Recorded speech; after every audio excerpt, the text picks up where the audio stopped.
ebinsanyudde ennaku 2 eziyise kiyinduza ne ku mutwe omukulu ogwa Daily Monitor wa leero Mwai Museveni ne mukyala we nga beetondera eggwanga tebakomeye ku ggwanga lyokka waliwo babadde specific Obuganda waliwo abakimbuzizaako ne mbagamba nti Mwai Museveni ekyokwetonda kya busajja bukulu era kya bugunjufu naye nze dini gye nsoma eyo simanyi zindanga makwekansa ebya Museveni okwetonda just to disa bwe weetonda n'ensobi gy'okoze ogikola ki ogyogera fera tugenda okwejjusa bwe tukola n'ensobi ogyogera era no directinga ensobi eyo eri oyo gwe wakolako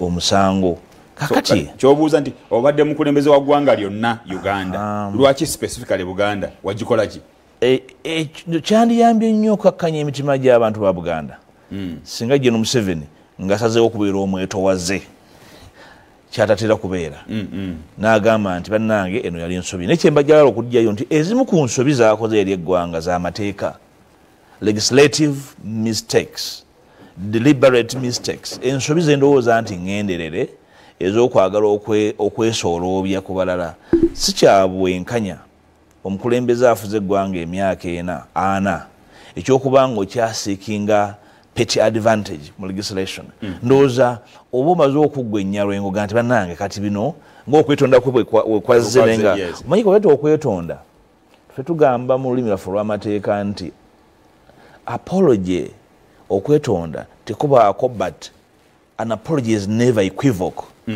tugamba nti nsonyiwa naye so kakati ezimu ku nsobi ze ez'amateeka nali n'etteeka ly'ebibiina by'obufuzi lyakolebwa ne liteekebwamu ensobi eŋŋenderere obuwaayiro bwe njagala okulongoosa era ndowooza Gen Museveni alina abamuloopera ndowooza ne terefayina agiraba mutegeeza nti etteeka lyakolebwa nali nkimanyi era nkimanyi naye tayagala ebibiina bya bufuzi talina bamuloopera Gen Museveni ffenna tukimanyi gwe okolera Gen Museveni era yakuwa ebiragiro basibe ba Eddie Mutwe yakuwa ebiragiro bawamba abaana baffe omwakolagana okutta Ssegirinya bwino wa kitegedde tewali bamuloopera gwe wennyini gw'omuloopera teweewuddiisa olaba ne bwayogerako ndowooza terefayina ajaba n'amwanyelekita n'agamba badde beerewo era agatusigale mu kipooli ng'agamba ebibiina byawulayawula abantu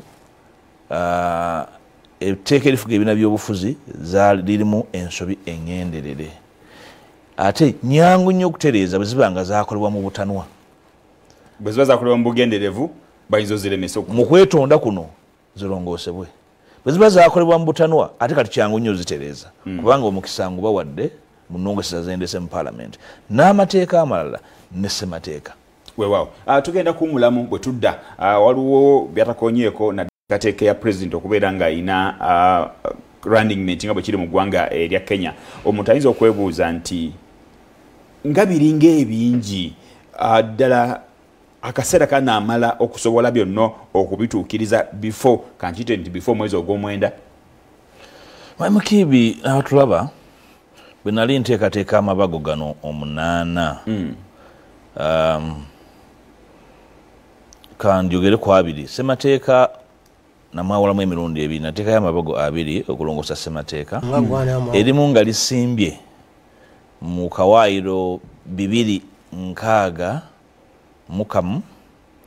eddala nga lisimbye mu 262 mu 260 ssemateeka asobola okulongoosebwa paalamenti ng'ekolagana ne gavumenti ez'ebitundu zonna mu ggwanga nga ziyisa ebiteeso 2/3 ekyokubiri ebyo bisobola okulongoosebwa ssemateeka nga paalamenti yekikola yokka so amabaga ago nagaawula singa nali mpeereddwa olukusa gajje ku fulo ya paalamenti yayina obuyinza okusalawo negamba nti bino bisoboka mu kiseera kino ebirala bikole ki birinde kuvunaanyizibwa obwange bwali bwakuba birowoozo byendowooza nti birina okukyuka kati mu kakiiko k'amateeka gye ndi memba ensonga ng'eyo bwejja akakiiko kakenenula ensonga eyo ne kawa paalamenti amagezi mu alipoota engazi kunaga nti kino kisoboka tukikole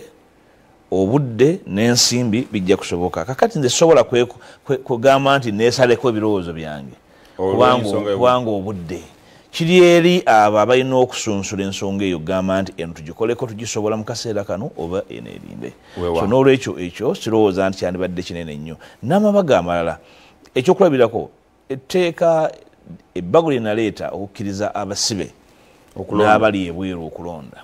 Palamenti yokka eriisa ne mu nnaku 2 eriisa. Kakati eryo oba osobola okukola amendment ku tteeka erifuga amagye mu sabbiiti emu, kino kigaana kitya?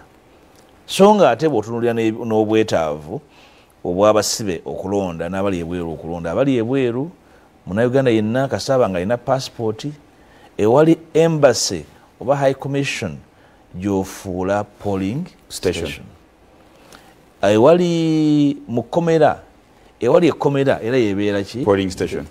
Electoral commission erina kukola bukozi appointment letter n'egamba nti oba OC ye returning officer owaawo oba ku foreign mission owali omu ku ambassadors kubanga embassy zaawuka mu bugazi no appointment omu ku foreign officers, foreign service officers nga returning officer. Ate nga balonda president yekka. Watu sobola kusinzira Bungereza n'ogamba ngenda kulonda president n'omubaka wa parliament ne ssentebe wa district nedda ne president. Ekirala ekyamateeka abantu bambuuza omusibe alonda atya mu kutegeera obugazi bw'eddembe ly'obuntu. Omuntu n'abeera mu kkomera waliwo eddembe etamuggyibwako mu mateeka agafuga eddembe ly'obuntu ag'ensi yonna. Erimu ku byo gye bayita civic rights, eddembe ly'okusalawo omulina okulonda. Omuntu yekka atakkirizibwa kulonda mu lulimi gye tuyita decommissioned person ye muntu yasalibwa ogw'okufa. Bw'oba osaliddwa ogw'okufa obeera nga atali ku nsi. Naye omuntu omulala yenna tosobola muggyako ddembe erimu omuli n'eddembe ly'okulonda. Kakati ebyo bisobola okusalibwawo mu kaseera katono. Kwali kukola nnongoosereza mu tteeka lya kyuka ebyokulonda nekibeerawo. Ebirala byetaaga emboozi ngangazi amateeka nga erya palamenti bye naye njagala bikyukemu okuteekawo palamenti 2 enkulu n'ento kyokka n'okkendeeza ku bugazi bwa palamenti ento nga tukozesa system gye tuyita proportional representation. Mwamukiibi ekimu ku bulabe obuli mu ggwanga muno era General Museveni bw'abanga atandise okwetonda kyalina okwetonda mu particular terms yensonga ye kwekomya obuyinza n'obugagga bw'ensi. Tosobola kukulembera banno emyaka 4 mu nkola gye bayita eya winner takes all eno gitulonderamu abakulembeze. Ekimu ku nkola y'ebyobufuzi egabanibwamu obuyinza gye bayita proportional representation, nti abantu bakiikirirwa okusinziira ku bungi bwabwe, bakiikirirwa okusinziira ku nsala y'ebitundu so si mu buganzi ng'oli bw'aba yagadde. Kakati okwenjunga y'okwekomya obuyinza nze ndowooza kikolobera eri bannayuganda. Temusobola kwekomya buyinza mwekka. Proportional representation nkola ya kugabana buyinza n'abya bugagga bya ggwanga. Singa bwe mugikoze kyekimu ku bintu bye nalowooza tusobola okukola hybrid okukozesa first past the post eno eriwo tugimixinga ne proportional representation. Ekyokulabirako oyinza okugamba nti ababaka abakyala balondebwe by proportional representation ate aba constituencies balondebwe by first past the post. Ne mukigatta ne musobola okukola byombi nga South Africa gyekiri ate nga kikola ne Kenya gyekiri n'amawanga amalala gyekiri kikola. So ebintu bino ebimu bisoboka singa wabeerawo okwagala okukola ekituufu ekikakkanya emitima gy'abannayuganda. Lino eggwanga lirimu enjawukana nnyingi nnyo, ezimu nga zisimbye mu njawukana z'amawanga, endala za ddiini byendowooza nti si bya bugunjufu bantu kwawukana olw'ekyo buli muntu abe wa ddembe okusinza nga bw'ayagala. Ate n'endala za bubbi n'ez'obubbi tuzoogereko bano ffe zirekayo. Lwaki ez'obubbi tetuzoogerako? Zogabana ssente y'omusolo munne ekitiibwa. Naye bw'ogamba nti tutambule nga bwe tuli n'otasala magezi ga byabufuzi kukakkanya njawukana ezo, tubeera nga abantu abatudde ku bbomu ey'ebyobufuzi essaawa yonna eyinza okutulika netwabikira. Waliwo ensonga mbadde ku mitimbagano nga neetegereza nga ndaba waliyo press conference olunaku olwaleero ku offices za DA naye nga abantu kye boogera abasinga obungi bagamba nti waliwo enteekateeka y'ekibiina ekijja ekiwandiise ate era mu ngeri y'emu nga ne DA ekyaliwo. Bannayuganda baagala okumanya eno confusion kubuzaabuza abantu DA ate ekibiina kijja enteekateeka ddala entuufu yeriwa era kirekawo abo abadde bakkiririza mu DA oba oli awo.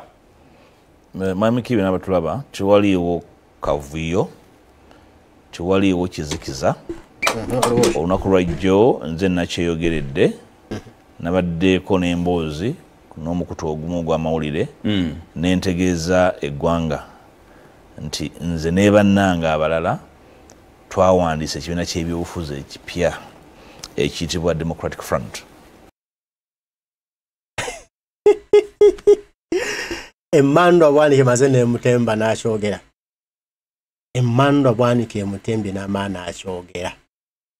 Bulijjo Kyagulanyi abagamba abawulidde bakiwandiisa dda bijjo nga batulimaza tutegeera.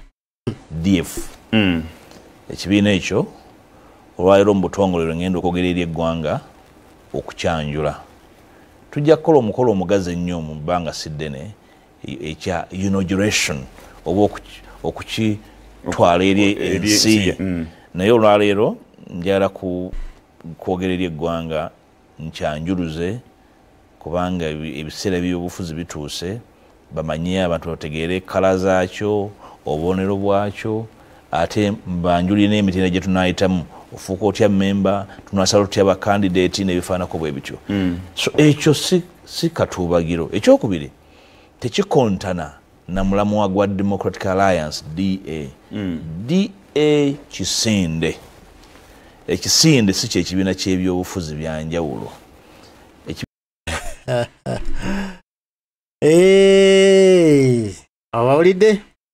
Abawulidde beebo nno eri amanye emizanyo gyali zanyira mu Nuupu bamugoba genda kati wonna woolaba Mpuuga n'ekintu kye kyagenda okutongoza kyonna manya nti ekyo kyekibiina ky'ababbi oyagala okulya enguzi ekuwoomera ogisolobera nsolobere enguzi bwe buwangwa bwewammwe wegatte ku Mpuuga mulye bulungi enguzi.